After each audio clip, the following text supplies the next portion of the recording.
이어 이화수와 함께하는 주간 경제동향이 방송됩니다.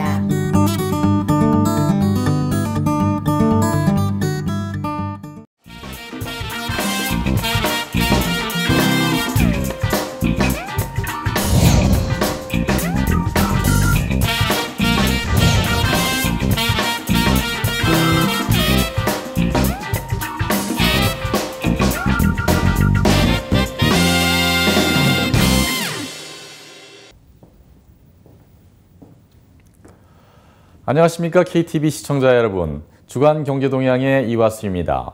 미국 연방공개시장위원회가 이번 달 열린 통화정책회의에서 기준금리를 동결하였습니다. 또한 올해와 내년도 미국의 경제성장률 전망도 하향 조정하였습니다. 자넷 옐런 연준 의장은 정책회의 성명 발표 후 브리핑에서 영국의 브렉시트 국민투표를 둘러싼 불확실성이 이번 금리 동결 요인 가운데 하나라고 밝혔습니다. 미 연준이 올해 GDP 성장률 전망치를 기존의 2.2%에서 2%로 하향 조정함에 따라 앞으로 신중한 금리 인상 기조를 이어갈 것으로 전망됩니다. 한편 인도네시아 중앙은행은 16일 기준금리를 0.25%포인트가 인하한 6.5%로 운용하기로 결정하였습니다. 물가 상승률이 목표 범위 내에서 안정적인 모습을 보임에 따라 국내 수요 진작을 위한 완화적 통화정책 기조를 이어가고 있는 것으로 해석됩니다. 그럼 주간 경제동향 시작하겠습니다.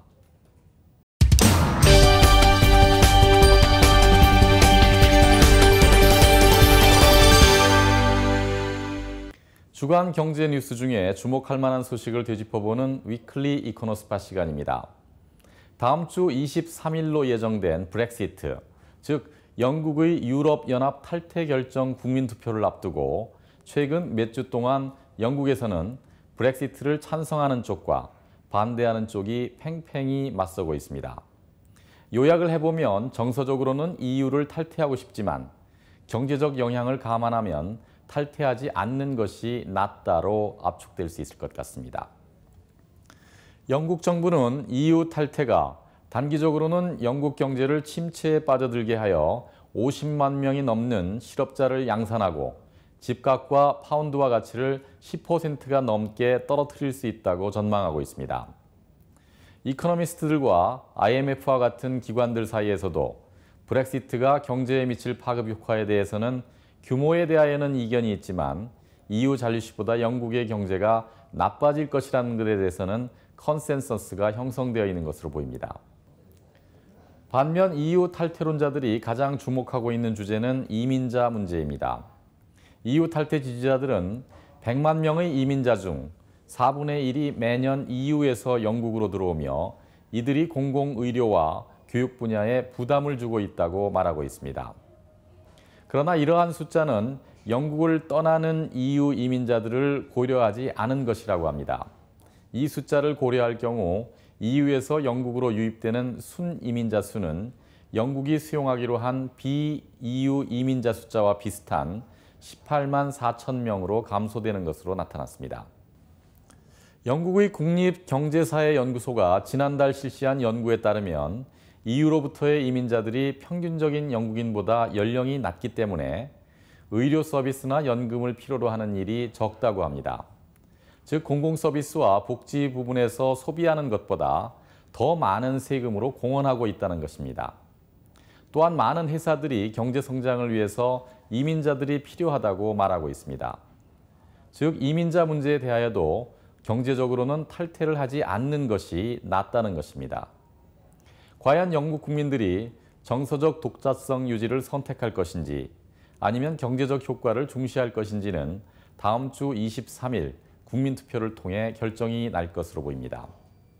한편 베팅 사이트인 벳페어에 따르면 영국의 유럽연합 잔류 가능성은 6월 15일자 집계 기준으로 62% 수준인 것으로 예측되고 있습니다. 5월 인도네시아 무역수지 흑자 규모가 축소된 것으로 나타났습니다. 지난 15일 발표된 통계청 자료에 따르면 5월 무역수지는 라마단을 앞둔 수입 증가의 영향으로 지난 4월의 6억 6천만 달러 흑자에서 크게 감소된 3억 7,500만 달러 수준을 기록한 것으로 집계되었습니다. 이는 시장의 예상치였던 6억 8천만 달러 흑자에 크게 못 미치는 규모입니다. 수입은 전년 동월 대비 4.12%가 감소한 110억 1,400만 달러로 지난 2014년 10월 이래 가장 작은 감소폭을 기록했습니다. 한편 수출은 전년 대비 9.75%가 감소한 110억 5,100만 달러로 20개월 연속 감소세를 이어갔습니다. 전 세계적으로 형성된 낮은 원자재 가격은 지난 수년 동안 인도네시아의 수출이익 감소 압력으로 작용해왔습니다. 이는 구매력과 투자를 저하시켰고 결국 수입의 감소로 이어지는 악순환의 고리로 작용하고 있습니다. 다음에는 주간 경제 지표를 정리해 드리겠습니다.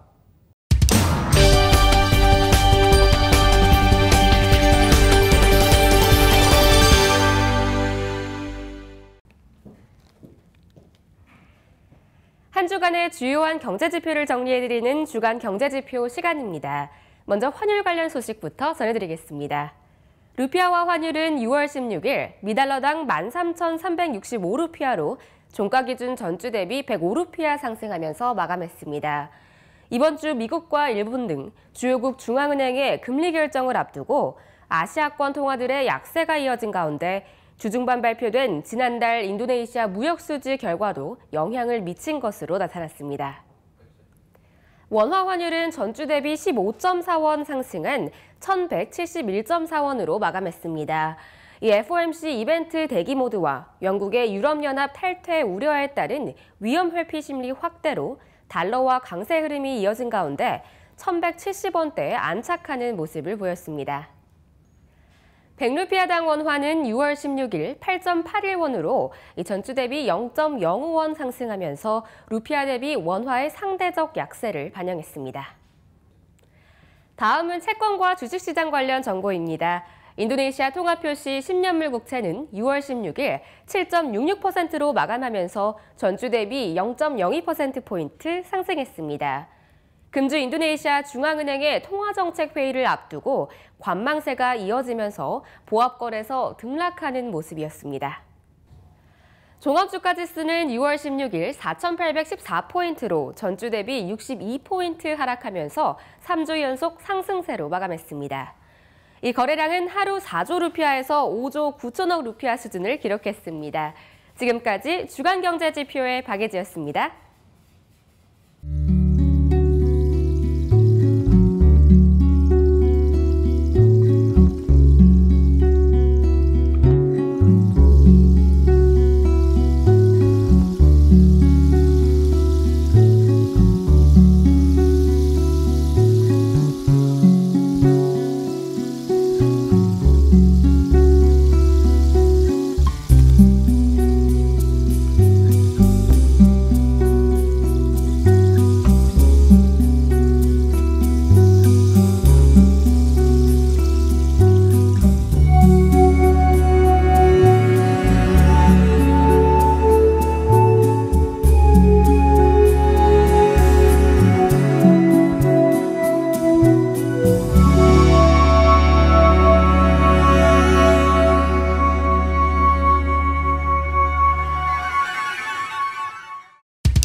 비즈니스맨들에게 사업에 도움이 되는 정보를 알려드리는 인니비즈 포커스 시간입니다.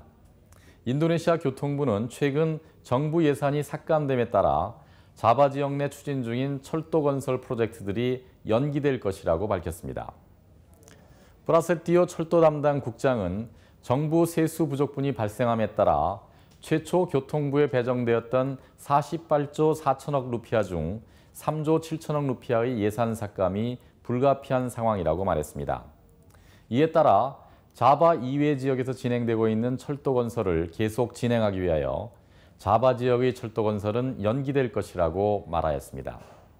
한편 그는 조코위 대통령이 현재 진행 중인 트랜스 수마트라와 트랜스 술라웨시 노선의 철도 건설에 우선순위를 두도록 지시하였다고 밝혔습니다. 현재 정부는 자국 내 교통망 개선을 위한 철도 건설을 최우선 과제로 추진하고 있습니다. 인도네시아는 대부분 네덜란드 식민지 시절에 건설된 총 연장 5,196km의 철도망을 보유하고 있으며 그 이후로는 새로운 철도 건설은 거의 이루어지지 않은 상태입니다. 이러한 이유로 대부분의 국민들은 기차 이용을 선호하지 않고 있으며 자카르타 인근을 제외한 이외의 지역의 철도 이용객 수는 감소하고 있는 추세입니다. 이는 항공기 이용객 수가 폭증하고 있는 상황과 매우 대조적인 것입니다. 정부는 철도망을 개선시키기 위하여 2019년 말까지 총 연장 3,258km의 철도 건설을 추진 중이었습니다. 새로운 노선들은 트랜스 수마트라, 트랜스 술라웨시, 남부 자바의 복소나 프로젝트, 트랜스 깔리만탄, 그리고 트랜스 파푸아 등이며 총 소요 예산은 233조 루피아가 될 것으로 예상되었습니다. 그러나 국내외 경기 침체가 지속됨에 따라 이러한 철도 건설 계획에 차질이 빚어지고 있습니다. 솔로 마디움 95km 구간을 제외한 남부 자바의 철도 복소나 프로젝트는 연기가 불가피한 상태입니다. 압축 천연가스인 CNG와 차량용 액화가스인 LGV는 2012년 인도네시아의 차량용 연료로 도입된 이후 현재까지 이를 사용하는 차량의 수가 매우 적은 상황입니다. 이는 가스 충전소의 수가 적어 이용에 불편하고 충전을 위해 장시간 대기해야 하는 점 등의 단점이 있었기 때문이었습니다. 이 외에도 활성화되지 못한 이유는 컨버트 키트 설치 비용이 비싸고 가솔린과 가격 차이가 많이 나지 않는 등 비용 편익상의 매력이 부족하기 때문이었습니다. 인도네시아 최대 연료 공급업체인 국영 뿌르타미나는 국민들이 가스를 굳이 사용하지 않아도 보조금 지원 대상인 연료를 비슷한 가격에 구매할 수 있기 때문에 가스 사용을 장려하기 위해서는 새로운 정책의 도입이 필요하다고 주장하고 있습니다. 뿌르타미나에서 판매하고 있는 LGV의 가격은 리터당 5,100루피아입니다. 반면에 가장 보편적인 가솔린 상품은 리터당 6,450루피아에 판매되고 있습니다. 반편 바자이와 트랜스자카르타에 사용되는 CNG의 경우 리터당 3,100루피아에 판매되고 있습니다. 다른 화석연료 대비 상대적으로 오염물질을 덜 배출하는 것으로 알려진 가스의 사용을 증진하기 위하여 정부는 뿌리타미나와 국영 가스회사인 PGN에 가스 충전소의 추가 건설을 지시했습니다. 에너지광물자원부는 현재 55개소인 가스 충전소의 수를 2019년까지 173개로 현재의 약 3배 수준으로까지 확대할 계획인 것으로 전해졌습니다. 참고로 해외의 사례를 살펴보면 인디아는 1993년부터 CNG를 도입하여 현재 1000여 개의 가스 충전소가 있으며 가솔린과 가스를 복합적으로 사용하는 차량 2만 5천여 대가 운행 중에 있습니다. 중국의 경우에는 최대 200만 대의 CNG 차량들이 운행 중이고 액화가스에 대한 수요도 빠르게 증가하고 있는 것으로 알려지고 있습니다. 그러나 인도네시아의 경우 가스 소비량 증가는 낮은 수준에 머물고 있습니다. 관련 자료에 따르면 차량용 가스 소비량은 작년 대비 5.26% 수준 증가에 머물고 있는 것으로 나타났습니다. 한편 전문가들은 단기간 내 차량용 가스에 대한 소비가 증가하기는 어려울 것이라고 예상하고 있습니다. 기존 차량 소유자들이 가스를 연료로 사용하기 위한 컨버트 키트의 설치 비용이 1,000만 루피아를 상회한다고 합니다. 이러한 비싼 가격이 가스 사용을 늘리지 못하는 주요 원인인 것으로 지적되고 있습니다. 최근 원유 가격이 다소 회복되고 있음에도 불구하고 인도네시아 정부는 에너지 부문 회복에 대한 기대 수준을 하향 조정하고 있는 것으로 보입니다. 특히 국내 유전의 노후화와 더불어 신규 유전 탐사가 주춤해짐에 따라 내년도 원유 생산량이 크게 감소할 것으로 전망됩니다. 2014년 6월 배럴당 110달러였던 브렌트유 가격이 최근 배럴당 40달러까지 하락하는 등 지난 2년간 전 세계적으로 원유 가격은 큰 폭의 하락세를 나타낸 바 있습니다. 에너지광물부는 이러한 유가의 약세 흐름이 당분간 지속될 것으로 예상하며 내년도 1일 원유 생산량 목표를 74만 배럴에서 76만 배럴 수준으로 제시하였습니다. 이는 2016년도 정부 계획에 반영되어 있는 1일 원유 생산량 목표 83만 배럴과 비교하여 8에서 10%가 감소된 수준입니다. 또한 배럴당 추정 가격도 올해 정부 예산안에 반영된 50달러보다 낮은 35에서 45달러 수준을 제시하였습니다. 수디르만 에너지광물자원부 장관은 의회에서 열린 청문회에서 국내 원유 및 가스를 생산하는 유전들이 노후화되어 매년 약 20%씩 자연적으로 생산량이 감소하고 있는 상황이라고 설명하였습니다. 한편 원유 및 가스감독특별위원회, 즉 에스카카 미가스는 저유가로 인한 유전 탐사 및 시추 활동 감소가 생산량 감소의 주요 원인이라고 설명하였습니다. 정부 자료에 따르면 2014년에 83건, 2015년에 52건의 유전 시추가 진행되었으나 올해 1월부터 4월까지는 겨우 10건의 시추가 이루어지는 데 그쳤습니다. 이러한 원유 생산량 감소에 대한 우려에도 불구하고 정부는 가스 생산을 안정적으로 유지할 예정입니다. 에너지광물부는 가스 생산과 관련하여 내년도 1일 원유 환산 생산량 목표를 105만 배럴에서 115만 배럴로 제시하였습니다. 이는 올해 정부 계획에 반영되어 있는 115만 배럴과 비슷한 수준입니다. 최근 한국에서는 다음 주에 예정된 동남권 신공항 입지 발표를 앞두고 공항 후보지인 부산 가덕도와 경남 밀양을 각각 지지하는 지방자치단체 및 정치권 간의 갈등이 심해지고 있습니다. 신공항이나 고속철도 등 대규모 국책사업이 추진될 때마다 각 지역의 유치 경쟁이 과열되면서 지역 갈등이 확산되었던 과거의 사례를 보는 듯합니다. 그래서인지 이번 동남권 신공항 입지 선정에는 프랑스 파리공항 공단 엔지니어링 회사에 의한 평가가 진행되고 있습니다. 이는 작년 1월 동남권 신공항과 이해관계가 얽힌 지방자치단체, 시도지사들이 정치 논리나 학연, 지연 등이 평가기관에 영향력을 행사하는 것을 방지하기 위하여 입지 선정 평가를 외국 기관에 맡기고 과열 유치 활동을 자제하자고 공동 합의하였기 때문입니다. 그럼에도 불구하고 최근에 다시 발생하고 있는 양측 간의 이러한 첨예한 대립은 5년 전 신공항 백지화 때와 비슷한 양상을 보이고 있습니다. 2006년 노무현 대통령 집권 시기부터 검토되었던 동남권 신공항 건설은 2011년 이명박 대통령 시절에 경제성 부족과 지역 간 심각한 대립을 이유로 추진이 중단된 바 있습니다. 신공항에 대한 용역 결과는 이번 달에 발표되고 내년에 예비 타당성 조사를 진행한 후 2020년경 착공될 예정입니다. 10년간 끌어온 동남권 신공항 건설이 이번에는 선정 결과를 존중하며 지역 간 갈등이 최소화되는 모습으로 마무리될 수 있기를 기대해 보겠습니다. 행복한 주말 되시기 바랍니다. 시청해 주신 여러분 감사합니다.